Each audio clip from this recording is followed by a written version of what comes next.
இது வந்து ராஜா மாதிரி யானை மேலே சவாரி போனால் எப்படி இருக்கும், உண்மையாகவே ஒரு யானை சவாரி போன மாதிரி இருக்கும். அப்படியே வண்டி மிதக்கும். ஷோரூமில் இருக்க யாரும் நான் டிஃபெண்டர் வாங்குவேன்னு நம்பவே இல்லை. எனக்கு அதுக்கப்புறம் வண்டி வாங்குற வரையுமே இதில் எத்தனை வேரியன்ட் இருக்குது, இப்படி லேண்ட் ரோவில் என்னென்ன இருக்குது அதெல்லாம் தெரியாது. நான் வந்து கார் பைக் இதெல்லாமே ஒரு எமோஷனாக தான் பார்ப்பேன். ஸோ இது வந்து என்னோட லைஃப்பில் ஒரு பகுதி கார் அண்ட் பைக். ஸோ என்னோடய ஃபேமிலி மெம்பர் மாதிரி. பியோர் அண்ட் பியோர் ஸ்வாகு கெத்தாக ஒரு வண்டி ஓட்டணும் அப்படின்னா டிஃபெண்டர் மட்டும்தான். அது வேறு ஆப்ஷனே கிடையாது, கம்பேரே பண்ண முடியாது. நான் சொல்கிறது you cannot compare it with G wagon, land cruiser, anything. Defender is a Defender.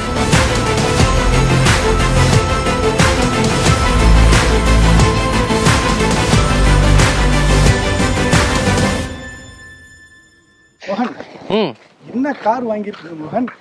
வேற மாதிரியான ஒரு கார் வாங்கியிருக்கேன். உண்மையிலே இந்த லொகேஷன்ல எப்படி இருக்கு பாருங்க, ரொம்ப ரொம்ப அட்மைரிங்கா இருக்கு. இல்லை, நான் கார் வாங்கிட்டு ஒரு 10 நாள் ஆயிடுச்சுன்னு நினைக்கிறேன். 10 நாள் என்ன பண்ணேன்னா காரை எங்கேயாவது நிறுத்திட்டு தூரமாக நின்று வேடிக்கை பார்த்துட்டே இருக்கிறது. ஸோ அது வந்து இந்த லவ் பண்ணுவோம்ல, ரியல் லைஃப்ல அப்படியே பார்த்து பார்த்து உருகி அப்படியே லவ் பண்ணிக்கிட்டே இருக்கேன் நான். ஃபர்ஸ்ட் விஷயம் எவ்வளவு பெருசா இருக்கு பாருங்களேன். ஆமா, கார் வந்து பிரம்மாண்டமா இருக்கு. ஒரு மாதிரி நான் இவ்வளவு ஹைட் இருக்கு, நான் ரொம்ப குட்டியா இருக்கும் அந்த கார் பக்கத்துல.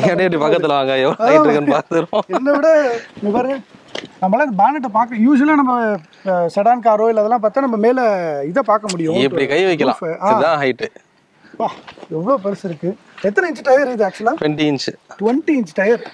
பா, நீங்க வந்து இதுக்கு முன்னாடி நம்ம வந்து உங்களுடைய BMW K1600 GTL தான் வந்து ரிவ்யூ பண்ணோம். ஆமா, அந்த வண்டியே வந்து நிறைய பேர் கமெண்ட்ல வந்து ஏன் இவர் ஒரு 2 ஃபிளாட் வாங்கியிருக்கலாமே அப்படின்லாம் வந்து ஏகப்பட்ட கமெண்ட்ஸ் வந்து அதுல வந்திருந்தது. இப்போ 1,70,00,000 ரூபாய்க்கு வந்து லேண்ட் ரோவர் டிஃபெண்டர் காரை வந்து வாங்கியிருக்காரு மோகன்.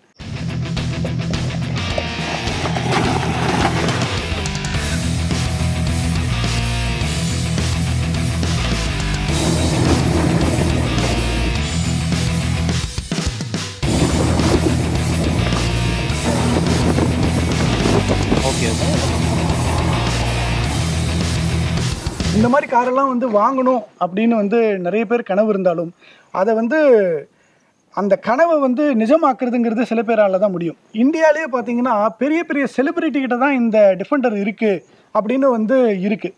நீங்கள் யூடியூப்கே போயிட்டு நீங்கள் லேண்ட் ரோவர் டிஃபெண்டர் அப்படின்னு போட்டிங்கன்னா எந்த யூடியூப் வீடியோஸ்லாம் ஃபஸ்ட்டு வரும் தெரியுங்களா?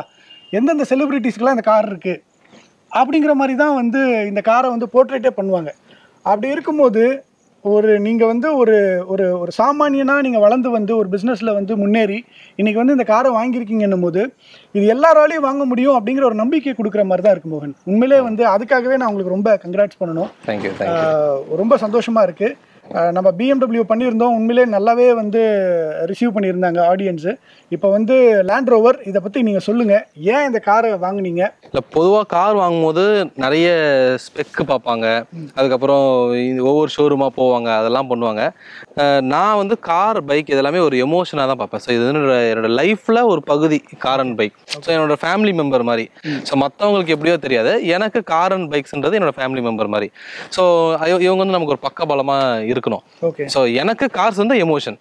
ஸோ நான் எப்படி இப்போ நம்ம டக்குன்னு ஜிம்முக்கு போய் எப்படி 6 பேக் போடுறது அதெல்லாம் நமக்கு வராது. ஸோ நம்மளை ஸ்ட்ராங்காக காமிச்சிக்கிறதுக்கு நம்ம தொப்பையை வச்சுக்கிட்டு நம்மளை ஸ்ட்ராங்காக வச்சுக்கிறதுக்கு ஒரு செல்ஃப் கான்ஃபிடன்ஸ் நமக்குள்ளே வரணும். அப்படின்னா நம்ம நல்ல அவுட்ஃபிட் வேர் பண்ணுறோம், இதை தாண்டி நம்மளை பெட்டராக காமிச்சிக்க முடியும்னா ஒரு பைக்கு, ஒரு கார், ஒரு கெத்தாக ஒரு இடத்துக்கு போனால் புல்லட் எடுத்துகிட்டு போவோம். ஸோ இன்றைக்குமே அந்த புல்லட்டுக்கான மவுசு குறையவே இல்லை. அது ஏன் அப்படின்னா அந்த ஒரு ஜைஜாண்டிக்கான லுக்கு, அந்த சைஸு, அதுதான் அந்த டுப்பு டுப்பு சவுண்டு, அது வந்து அவங்கள வந்து போல்டாக காட்டுது இல்லையா? அந்த மாதிரி என்னை போல்டாக காட்டணும்னா SUV மட்டும்தான். ஸோ என்னதான் சூப்பர் ஸ்போர்ட்டு, பெரிய கார், ஃபாஸ்ட்டாக போகிற கார், பர்ஃபார்மன்ஸ் கார் இருந்தாலும் கண்டிப்பாக ஏதோ ஒரு ஜைஜாண்டிக்கான கார் வாங்கணும். ஸோ இதுதான் என்னோட அப்ரோச். ஸோ நான் தாருமே வச்சுருந்தேன். நான் அதுதான் நான் கேட்க வந்தேன். அப்படி இருக்கும்போது நீங்க வந்து மஹிந்திரால தார் வாங்குனீங்க, கிட்டத்தட்ட 2 வருஷமா அதை வச்சிருந்தீங்க. ஒரு 1.5 வருஷம் தான். 1.5 வருஷம். ஸோ 1.5 வருஷமா தார் வச்சிருக்கும் போது ஏன் டிஃபெண்டர்? இல்லை தாரில் நிறைய ப்ராக்டிக்கல் டிஃபிகல்ட்டிஸ் இருந்தது. நான் தார் வாங்கும்போது இங்கே ஆல்ரெடி ஒரு 2 கார் வச்சுருந்தேன். ஆனால் தார் வந்து ஒரு 3rd காராக எங்கேயாவது லாங் ரைட்ஸ் போகிறதுக்கு ஒரு ஃபன் பண்ணுறதுக்கு தான் அந்த கார் வாங்கினது. பட் அதுக்கப்புறம் தார் வாங்கின உடனே எங்கள் ஏரியாலாம் வந்து இந்த குழி தோண்டிக்கிட்டே இருந்தாங்க. அப்புறம் இந்த ட்ரைனேஜ் ஒர்க் போயிட்டே இருந்தது, சீவேஜ் ஒர்க் போயிட்டே இருந்தது. மாற்றி மாற்றி பள்ளம் தோண்டிகிட்டே இருக்கும். என் வீட்டில் இருந்து மெயின் ரோடு வரணும்னா என்னோட பென்ஸ் எடுத்துகிட்டு வர முடியாது. ஸ்விஃப்ட்டுமே ரொம்ப இதுவாக இருக்கும். தார் வந்தனால மேலே ஏறி உட்காந்துட்டு இந்த சஸ்பென்ஷன் பற்றி கவலையே பட தேவையில்ல. ஸோ எனக்கு தார் பிடிக்க ஆரம்பிச்சிருச்சு. பட் அதுக்கப்புறம் ஃபேமிலியாக போகும்போது ஒவ்வொரு டைமும் அந்த 2 டோரு சீட்டை ஃபோல்ட் பண்ணி உள்ளே வரணும். அந்த தாரில் வந்து அவுட்லுக் எவ்வளோ அழகாக இருக்கோ பட் இன்டீரியரில் அந்தளவுக்கு இருக்காது. வெரி நியூட்ரல் லைட்டாக தான் இருக்கும். ஸோ அதனால் கொஞ்சம் நல்ல கார் வாங்கியிருக்கலாம் எனக்கு அப்போவுமே இருந்தது. பட் தாரோட ஸ்டாண்ட்ஸ் எனக்கு ஃபார்ச்சுனர் கூட ஐடியா இருந்தது. அந்த தாரோட வேல்யூ ஃபார் மணி, தார் கொடுக்குற அந்த ஒரு கம்பீரமான விஷயம் எனக்கு இந்த பட்ஜெட்டில் அது கிடைச்சது. ஓகே. ஸோ அதனால் நான் தார் வச்சுருந்தேன். பட் அதுக்கப்புறம் இப்போ நெக்ஸ்ட் வேறு கார் போயே ஆகணுன்ற ஒரு சூழ்நிலை. ஸோ அப்போ தேடிட்டே இருக்கும்போது எனக்கு எப்பிக்கான ஒரு கார் வாங்கணும். ஸோ நான் வச்சுருக்கிற ஒவ்வொன்றுமே வந்து ஒரு எப்பிக்கான கலெக்ஷன்ஸ் தான், ஒரு லெஜெண்டரி கலெக்ஷன்ஸை தான் நான் வச்சுருக்கேன்.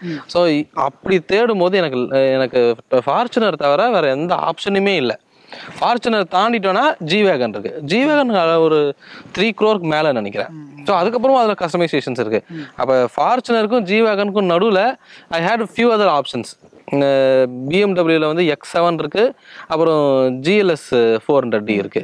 ஸோ டிஃபெண்டராக இப்போ என் சாய்ஸ்லேயே இல்லை, என் பட்ஜெட்லேயே கிடையாது. ஸோ நான் X3 X5 இந்த ரேஞ்சில் பார்த்துட்டு இருக்கும்போது X7 ட்ரை பண்ணலான்னு சொல்லி X7 GLS 400 ஓட்டுறேன். X7 ஓட்டினோடனே அப்படியே காலி ஆகிட்டேன். செம்ம இன்ஜின், செம்ம பர்ஃபார்மன்ஸு. சின்ன சின்ன சந்துலேயும் ஓட்டி டெஸ்ட் ரைட் பண்ணோம். நமக்கு சூப்பராக சப்போர்ட் பண்ணாங்க. எனக்கு பிஎம்டபிள்யூமே வந்து காரை அவங்க ஷோரூம்லேருந்து என் வீடு வரையும் நான் ஓட்டிகிட்டு வந்தேன். ஸோ அதெல்லாம் ஓட்டி பார்க்கும்போது என்னோட இந்த டிரைவிங் டிஎன்ஏ அப்படியே இருந்துச்சு. என் ஒய்ஃபு ஃபேமிலியோட நாங்கள் டெஸ்ட் ரைட் பண்ணோம், ஒரு 5 பேர் சேர்ந்து. ஃபேமிலி எல்லாருக்கும் பென்ஸ் பிடிச்சிருச்சு. டிரைவரை தவிர மிச்சம் எல்லாருக்குமே மெர்சிடிஸில் வந்து பயங்கரமான கம்ஃபர்ட்டு, லக்ஸரி அண்ட் பின்னாடி வந்து தனியாக அவங்க இன்ஃபோர்டைன்மெண்ட் சிஸ்டம் கொடுத்துட்றாங்க. ஸோ அந்த ஃபீல் தான். ஒரு ஃபேமிலியாக போகிறோம் அப்படின்னா பிகர் தென் இனோவா போனோம் அப்படின்னா GLS 400 தான். அந்த இனோவா டைப்பில் ஃபீல் பண்ணுற எல்லாருமே கோ டு கார் வந்து GLS தான். X7 கூட சொல்ல முடியாது. X7 அவங்களே வண்டி ஓட்டுவாங்க. ஒரு 6 சீட்டர் வேணும் அப்படின்னா X7 போகலாம். இந்த இடத்துல ஃப்ளோட் ஆகிட்டு இருக்கும்போது என்கிட்ட ஒரு திடீர்னு ஒரு ஆப்ஷன். எங்கள் அம்மா வந்து வண்டி பார்த்துட்டு இந்த வண்டி பார்க்க நல்லா இருக்கு. நான் கேட்கும் போதே சர்வீஸ் ஷோரூமில் வந்து கேட்கும்போது அதெல்லாம் 8-9 months ஆகும் சார். அதை பற்றி எனக்கு இந்த வண்டி வாங்குற வரையும் வண்டியோட ஸ்பெசிஃபிகேஷன் நான் பார்க்கல, எதுவுமே பண்ணல. வண்டி கேட்கும் போதே வண்டி வந்து எனக்கு ஓப்பன் கூட பண்ணல டோரை. அதாவது வேற ஏதோ கஸ்டமரோட வெஹிக்கிள் டெலிவரிக்காக இருந்திருக்கு. ஜஸ்ட் அதை ஓப்பன் பண்ணியாவது காமிச்சிருக்கல, ஓப்பன் கூட பண்ணல. அது ஒரு ஓரமாக ஒரு ரெட் கார்பெட் போட்டு ஒரு ரூமில் வந்து டிஃபெண்டர் அங்கே நிற்கிது. அங்கே இடம் இல்லைன்னா அம்மா வந்து அந்த டிஃபெண்டருக்கு பின்னாடி வந்து டேபிள் போட்டு உட்காந்துருக்காங்க. அவங்க அம்மா அதை பார்க்குறாங்க. அதுக்கப்புறம் எனக்கு அதெல்லாம் வாங்க முடியும் அந்த ஐடியா, அதை பற்றி யோசனையே இல்லை. பட் அதுக்கப்புறம் 2 பேர்கிட்ட விசாரிக்கிறேன், டிஃபெண்டர் வச்சுருக்கவங்க கிட்ட விசாரிக்கிறேன். No other option. டிஃபெண்டரை இந்த செக்மெண்ட்டில் எந்த வண்டியுமே மேட்சே பண்ண முடியாது. டிஃபெண்டர் இஸ் டிஃபெண்டர் அப்படின்ற ஒரு ஸ்டேட்மெண்ட் தான். வாங்குறோம்னு நினைக்கும் போது இல்லை விஷ் லிஸ்ட்டில் இருக்கும்போது நம்ம நல்லா பார்ப்போம். இந்த வண்டி ஸ்பெசிஃபிகேஷன் பார்த்து வாங்குற வண்டி இல்லை. இது பியூர் அண்ட் பியூர் ஸ்வாகு கெத்தாக ஒரு வண்டி ஓட்டணும் அப்படின்னா டிஃபெண்டர் மட்டும்தான். அதுக்கு வேறு ஆப்ஷனே கிடையாது, கம்பேரே பண்ண முடியாது. நான் சொல்கிறது you cannot compare it with G wagon, land cruiser, anything. Defender is a Defender.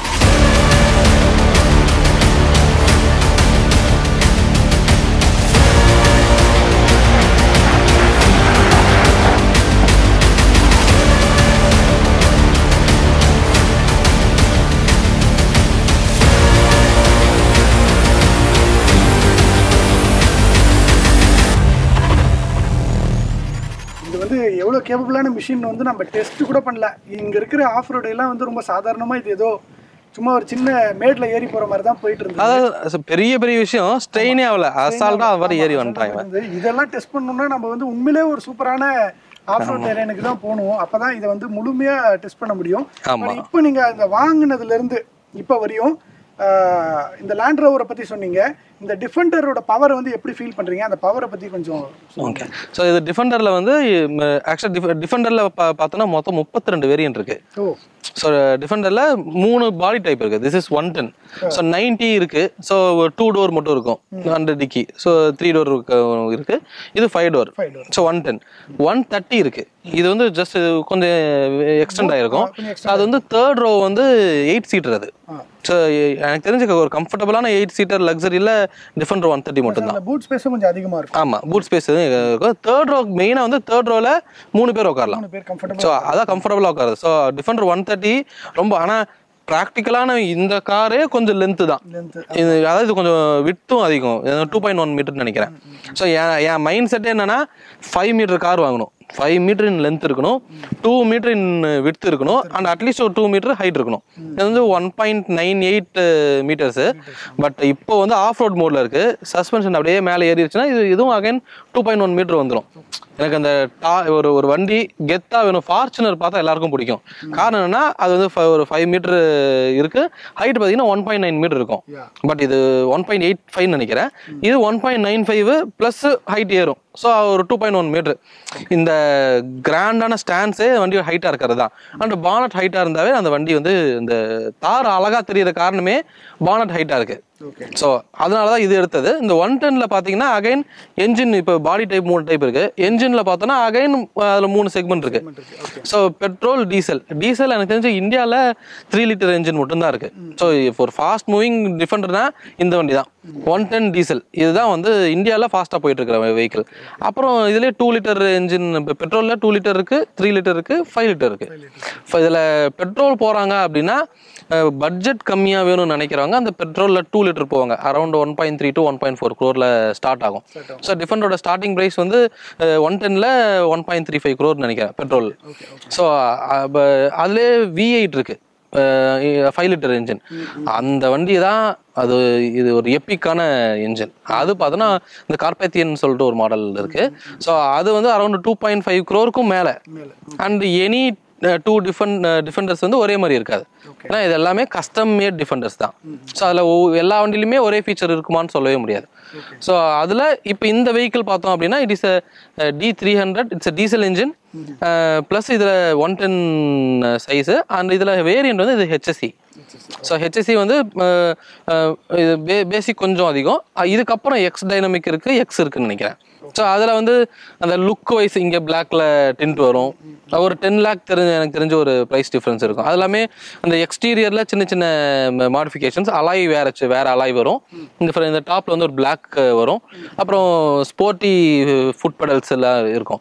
So அவ்வளோதான். பட் இதுலேயே எல்லாமே இருக்கும். அண்ட் இன்னொன்று எந்த வேரியண்ட்டுமே டாப் மாடலாக மாற்றிக்கவும் முடியும்.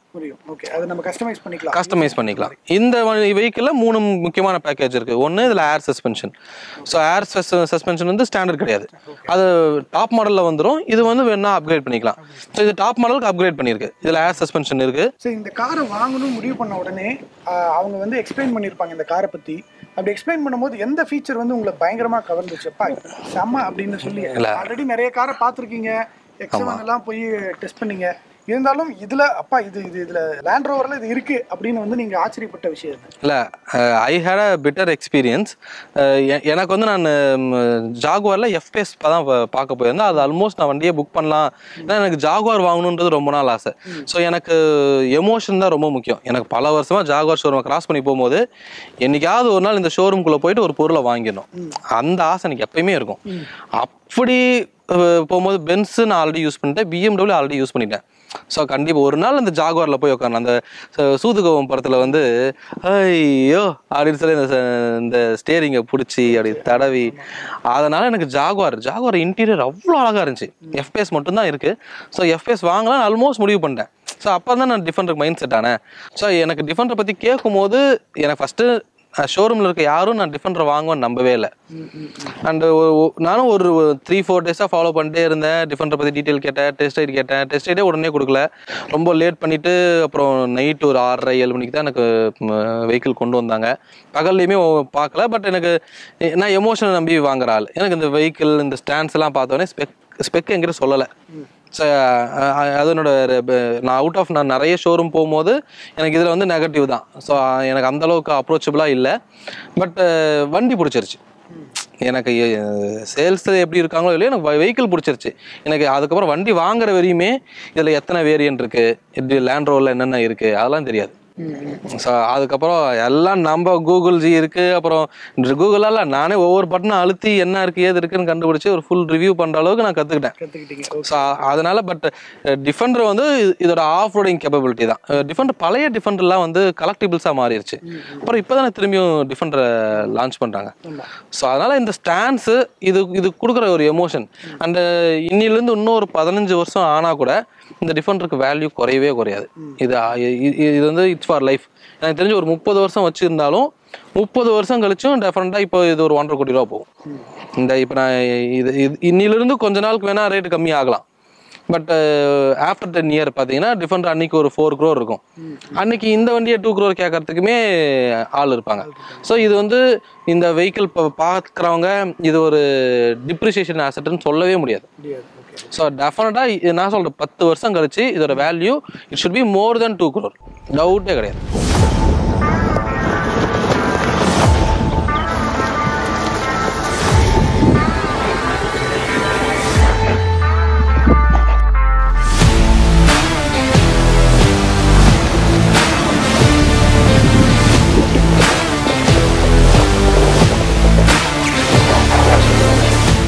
இது வந்து ராஜா மாதிரி யானை மேலே சவாரி போனால் எப்படி இருக்கும், உண்மையாகவே ஒரு யானை சவாரி போன மாதிரி இருக்கும். அப்படியே வண்டி மிதக்கும். நான் எல்லாரையும் கூட்டின்னு போயிட்டு வண்டியில் உட்கார வச்சு, யாராவது வண்டி சும்மா பார்க்க ரவுண்டு வரீங்களா வாங்க அப்படின்னு கூட்டு உட்கார வச்சுட்டு அப்படியே ஒரு ரவுண்டு போகிறது. நான் அது மாதிரி எனக்கு தெரிஞ்சு ஒரு 50-60 பேருக்கு நான் ரவுண்டு கூட்டின்னு போயிட்டேன். இல்லை உண்மையிலே உங்களுடைய வித்தியாசமான அப்ரோச்சே அதுதான். நீங்கள் வந்து இந்த BMW பைக்லேயே வந்து K1600 GTLலேயே நிறைய சாமானிய மக்களை வந்து ஒரு ரவுண்டு கூப்பிட்டு போகிறது அந்த மாதிரிலாம் நிறைய வந்து பண்ணீங்க. ஸோ இந்த கார்லேயும் அதை பண்ணுறீங்க. நான் வந்து கொஞ்ச நாளைக்கு முன்னாடி உங்களை மீட் பண்ணப்போ கூட சொன்னேன், ஒரு ரோட்டில் ரொம்ப சாதாரணமாக ஒரு தள்ளுவண்டி பக்கத்தில் நம்ம இந்த வண்டியை நிறுத்திட்டு நைட்டு வந்து இப்படி பண்ணலாம் அப்படின்னு பேசினோம். ஒரு ரோட்ல ஒரு லேண்ட் ரோவரை அந்த இடத்துல அப்படி பார்க்கவே முடியாது. ஆனா அதை வந்து நீங்க சாத்தியப்படுத்துறீங்க. இல்ல அது என்ன விஷயம்னா, நான் சின்ன வயசா இருக்கும்போது எனக்கு கார் பைக்லாம் பிடிக்கும். ரோட் அந்த மாதிரி கார் இருக்கும்போது நம்ம போய் இப்படி தொட்டு பார்ப்போம். நான் ஷோரூம் போகும்போது அங்க வந்து ஒரு ரேஞ்ச் ரோவர் ஆட்டோபயோகிராஃபி நிக்குது. அந்த வண்டியோட விலை 4 கோடி ரூபா சொல்றான். இதனால அந்த வண்டியை உடனே அஃபோர்ட் பண்ண முடியாது. நான் போய் தொட்டு பார்க்குறேன். டோர் திறந்து உள்ள அப்படியே உட்காந்து பார்த்துட்டு, இந்த சிவாஜி வந்து படையப்பா படத்துல அந்த பில்லரை கட்டி பிடிப்பார் இல்லையா, அது மாதிரி தான் எனக்கு வந்து கார் பைக்கில் அப்படிதான். அப்போ நமக்கு ஒரு ஈகோ இருக்கும். நம்ம ஒரு மரியாதையான பொசிஷன்ல இருப்போம்.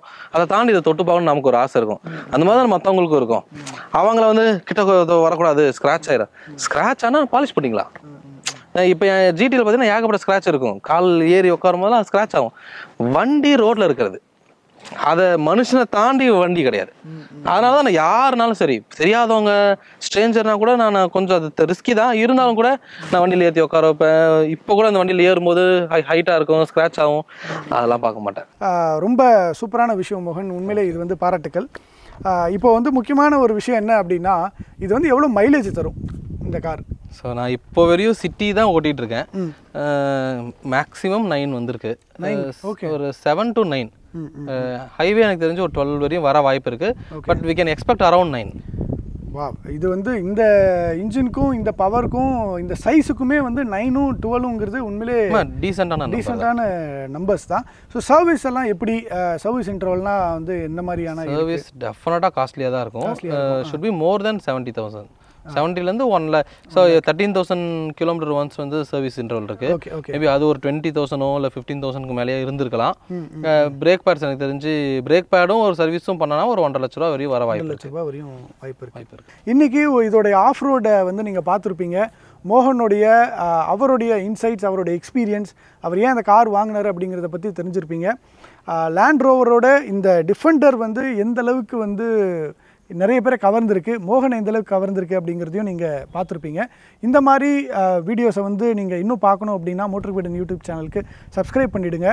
இந்த வீடியோவை உங்கள் ஃப்ரெண்ட்ஸ்க்கு ஷேர் பண்ணுங்கள். அடுத்த வீடியோவில் பார்ப்போம். நான் உங்கள் டிஜே. நன்றி.